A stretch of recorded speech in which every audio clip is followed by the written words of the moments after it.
بسم اللہ الرحمن الرحیم۔ ایسے 10 کام جو ہم بستری میں حرام ہیں مگر میاں بیوی وہ گناہ ہی نہیں سمجھتے۔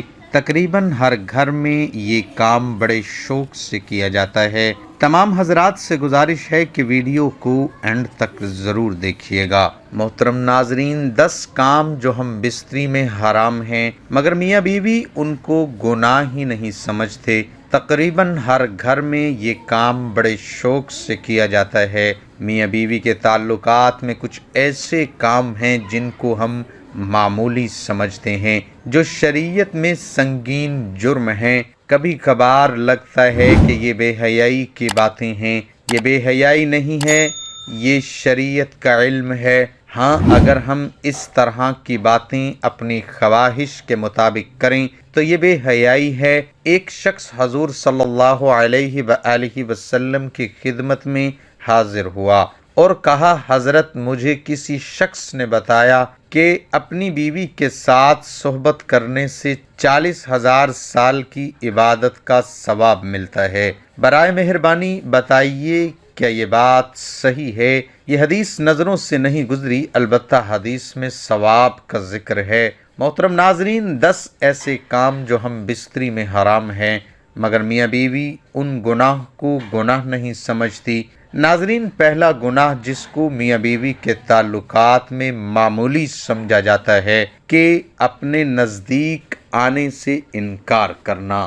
جامعہ صغیر میں یہ روایت ہے کہ آپ صلی اللہ علیہ وآلہ وسلم نے فرمایا، جب شوہر اپنی بیوی کو بلائے ہم بستری کے لیے تو عورت پر واجب ہے کہ وہ فوراً اپنے شوہر کی بات مان لے، سوائے شرعی عذر کے۔ شرعی عذر کی وجہ سے بیوی انکار کر سکتی ہے، یعنی ایسی کوئی شرعی مجبوری مثلاً ماہواری وغیرہ آ جائے۔ لیکن اگر شرعی عذر نہیں ہے، آپ صلی اللہ علیہ وآلہ وسلم فرماتے ہیں کہ وہ عورت فوراً اپنے شوہر کی بات مان لے، خواہ وہ اونٹ کی وہ سیٹ جس پر بیٹھ کر سواری کی جاتی ہے اس پر ہی بیٹھا کیوں نہ بلا رہا ہو۔ رسول اللہ صلی اللہ علیہ وآلہ وسلم نے فرمایا، قسم ہے اس ذات کی جس کے قبضے میں میری جان ہے، جو شخص اپنی بیوی کو اپنے پاس بستر پر بلائے وہ انکار کر دے تو باری تعالیٰ اس سے ناراض رہتا ہے، یہاں تک کہ شوہر اس بیوی سے راضی ہو جائے۔ ایک جگہ اور روایت ہے کہ رسول اکرم صلی اللہ علیہ وآلہ وسلم نے فرمایا، جب کوئی مرد اپنی بیوی کو اپنی حاجت پوری کرنے کے لیے بلائے تو وہ ضرور اس کے پاس آئے، اگرچہ تنور پر روٹی ہی کیوں نہ بنا رہی ہو۔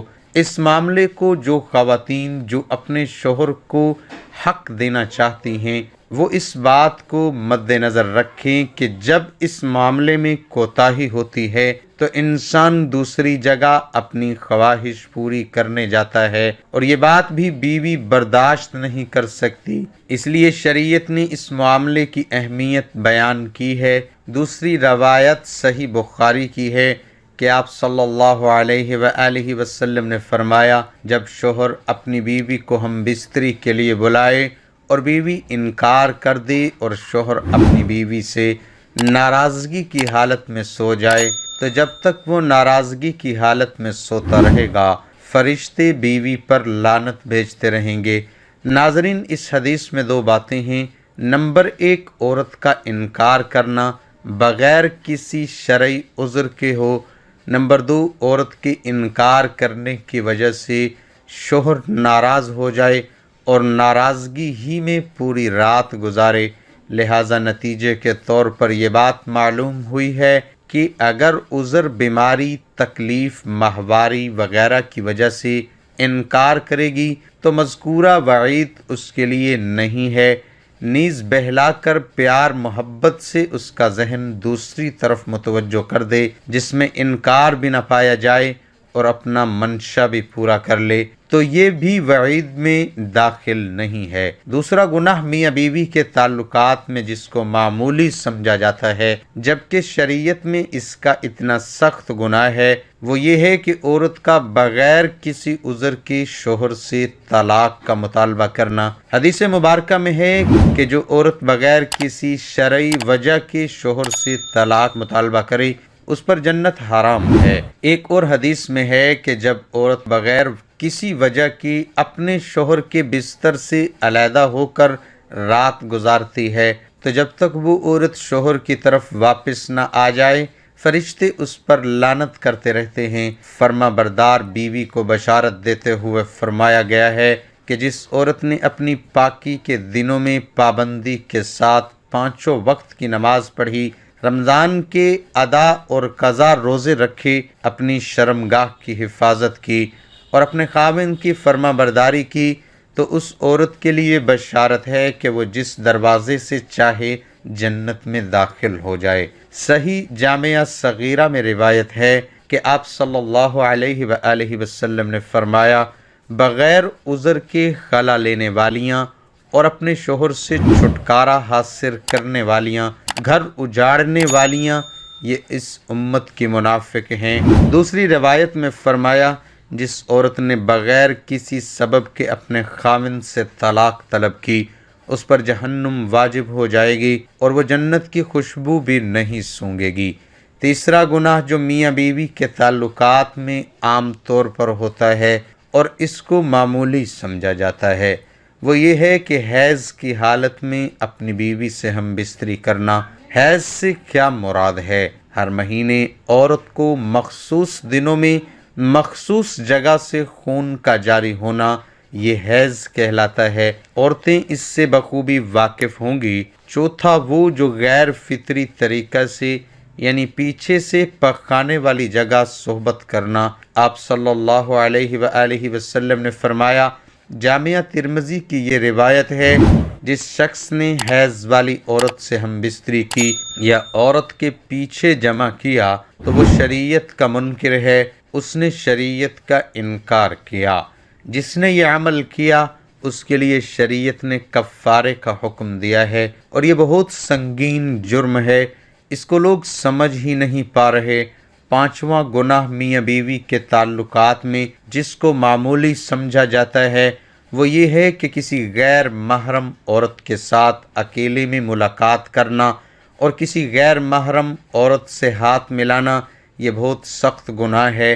نبی اکرم صلی اللہ علیہ وآلہ وسلم نے فرمایا، جامعہ ترمذی کی روایت میں ہے، جب بھی کوئی آدمی کسی غیر محرم عورت کے ساتھ تنہائی میں ملتا ہے تو وہ 2 نہیں ہوتے، تیسرا ان میں شیطان ہوتا ہے۔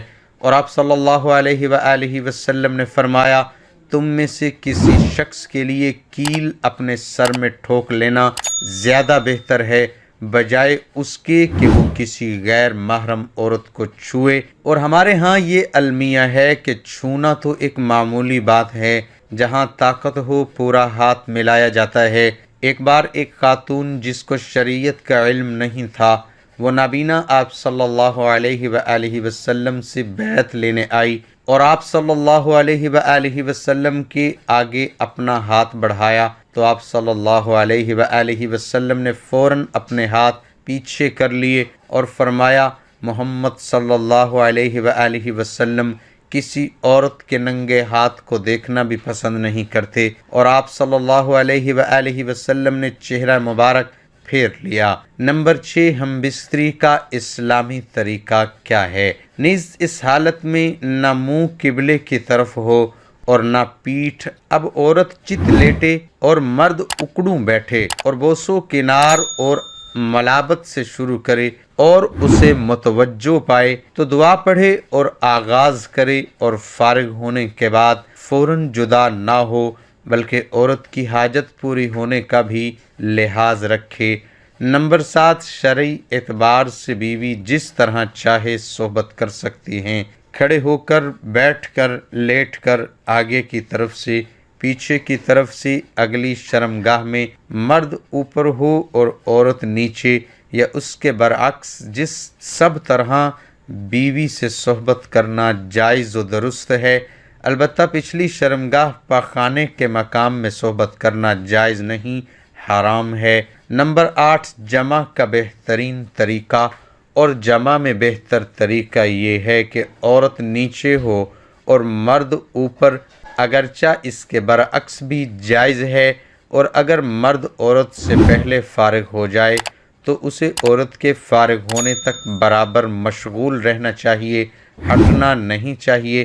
نمبر 9، صحبت کے لیے تیار کرنا۔ صحبت سے پہلے عورت کو جمع کے لیے مکمل طور پر آمادہ بھی کر لینا چاہیے۔ پیار و محبت کی باتیں اور کام کے ذریعے عورت کو مکمل طور پر تیار کیے بغیر صحبت کرنا اچھا نہیں، اور صحبت کے بعد دونوں کو پیشاب بھی کر لینا چاہیے تاکہ اگر منی کا کوئی قطرہ سوراخ میں رہ گیا ہو وہ خارج ہو جائے۔ نمبر 10، بیوی سے جمع کیسے کیا جائے؟ شریعت مطہرہ نے بیوی کے پورے بدن سے نفع اٹھانے کی اجازت دی ہے، البتہ پچھلے مقام میں صحبت کرنا بیوی سے بھی حرام ہے کہ وہ جمع کرنے کا محل اور مقام ہی نہیں، اس لیے صحبت اگلے حصے ہی میں جائز ہے، اور اس کے لیے جو بھی طریقہ اختیار کیا جائے شریعت میں اس کی ممانعت نہیں۔ اللہ تعالیٰ سے دعا ہے کہ اللہ تعالیٰ ہمیں دین اور شریعت کو سمجھنے اور اس پر عمل کرنے کی توفیق عطا فرمائے، آمین یا رب العالمین۔ تمام احباب سے گزارش ہے کہ اللہ کے 99 ناموں میں سے ایک نام کمنٹ میں ضرور لکھیں۔